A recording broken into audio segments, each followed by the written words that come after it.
विशिष्ट महर्षि और प्रभु रामचंद्र जी का ज्ञानमयी संवाद सुनते हैं द आर्ट ऑफ लिविंग के फैकल्टी स्वामी वैशंपायन जी की वाणी से। अगर आपने अभी तक इस चैनल को सब्सक्राइब नहीं किया है तो इसे जरूर सब्सक्राइब करें और सब्सक्राइब करने के बाद बेल आइकन को भी जरूर दबाएं। जय गुरुदेव।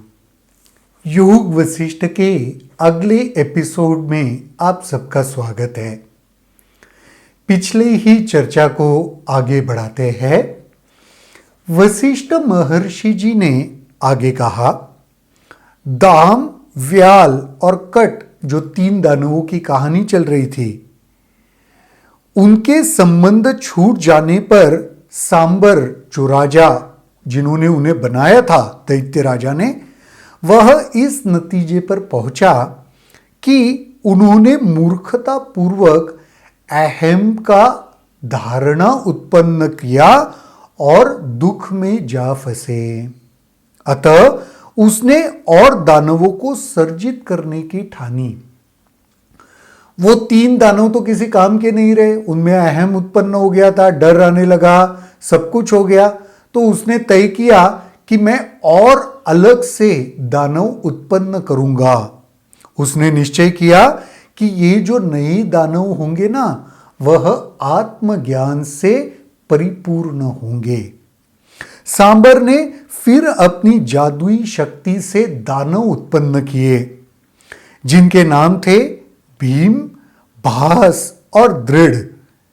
ये आत्मज्ञान से युक्त थे, पूर्णतः वीतराग थे और निष्पाप भी।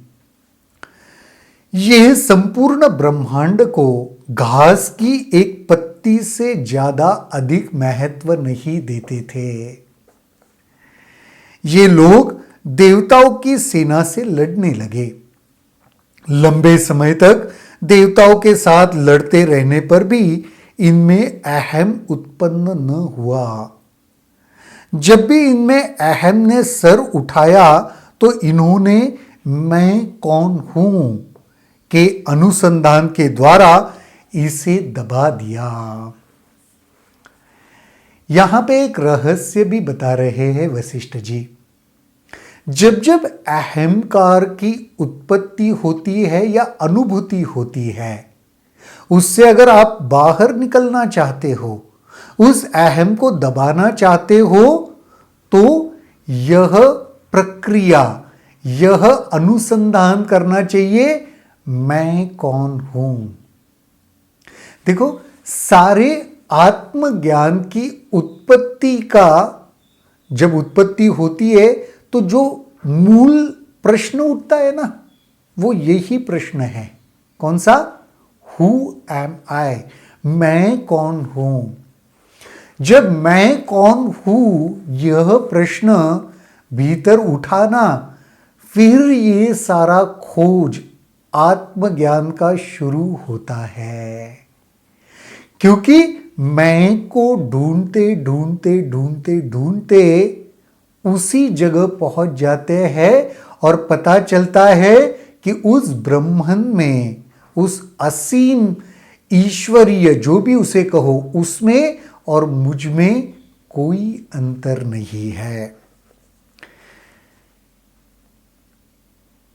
अनुसंधान के द्वारा वह मैं कौन हूं के अनुसंधान के द्वारा वो अपने अहम को दबा देते थे।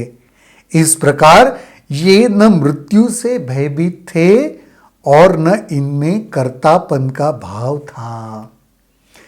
जिसमें कर्तापन का भाव नहीं होता, अहम का भाव नहीं होता ना, उसे मृत्यु भी डरा नहीं सकता। मैंने यह किया या वह किया, ये वही काम करते थे जो इनके स्वामी ने इन्हें सौंपा था। कुछ ही समय में इन्होंने देवताओं को पराजित कर दिया। फिर देवताओं ने विष्णु की शरण ली और उनके निर्देश पर देवता किसी और स्थान पर रहने लगे। इसके बाद विष्णु को स्वयं युद्ध में उतरना पड़ा। उसने सांबर से लड़ाई की और विष्णु के द्वारा मारे जाने के बाद सांबर भगवान के विष्णु लोक में ही पहुंचा।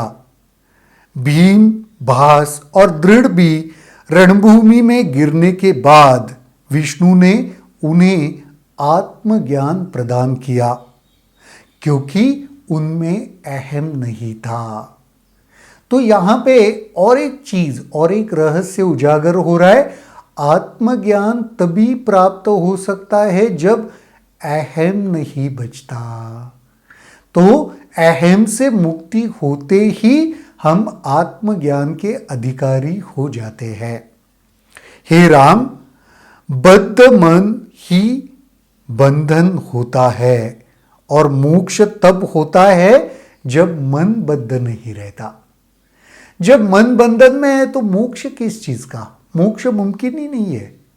जब यह बद्ध मन नहीं रहा, उसी पल मोक्ष की अनुभूति होती है। जब सत्य स्पष्ट रूप से दिखाई देता है और उसकी आत्मानुभूति होती है, तो बद्ध मन अपने आप से ही छूट जाता है। और जब किसी की चेतना को इससे छुटकारा मिलता है, तो वह उसी प्रकार शांत हो जाता है जिस प्रकार बत्ती के बुझने पर दीपक शांत हो जाता है। वो मन को भी एक सुकून मिलता है, शांति मिलती है। जैसे दीपक बुझने के बाद कैसे शांत हो जाता है, वैसे ही दाम, व्याल और कट अहम से बद्ध मन का दृष्टांत है। पहले जो 3 दानव थे, वो उनका मन बद्ध था अहम के कारण से, ये उसका दृष्टांत देते हैं। और भीम, भास और दृढ़ उस मन का दृष्टांत देते हैं जो अहम से मुक्त है। ये दोनों कहानियां में सिर्फ इतना ही अंतर है। तीनों दानव उतने ही पराक्रमी थे। शुरुआत में उनको कोई हरा नहीं सकता था, लेकिन पहले 3 दानवों को कैसे हराया? क्योंकि उनमें अज्ञान प्रवेश हो गया, अहम आ गया, तो वो हार गए, मर गए। दूसरे भी मरे, लेकिन उनमें फिर भी अहम नहीं आया था, तो भगवान विष्णु ने उन्हें आत्मज्ञान प्रदान किया। राम, व्यक्ति को दाम, व्याल और काट जैसा नहीं होना चाहिए, बल्कि भीम, भास और दृढ़ जैसा होना चाहिए। यही बात बतलाने के लिए मैंने तुम्हें ये कथा सुनाई, क्योंकि तुम मेरे प्रिय और अत्यंत तीक्ष्ण बुद्धि शिष्य हो। क्या कह रहे वशिष्ठ जी? ये कथा मैंने क्यों सुनाई? क्योंकि तुम मेरे अत्यंत प्रिय शिष्य हो। और कैसे? तीक्ष्ण बुद्धि वाले। तुम्हारी बुद्धि बहुत ही तेज है। हे राम, वही सच्चे नायक होते हैं जो अज्ञान और भ्रम से ग्रस्त मन को अपने नियंत्रण में कर लेते हैं। मन का नियंत्रण एक ही मात्र उपाय है जो किसी को सांसारिक दुखों, आवागमन के चक्रों तथा अंतहीन त्रासदियों की श्रृंखला से छुटकारा देता है।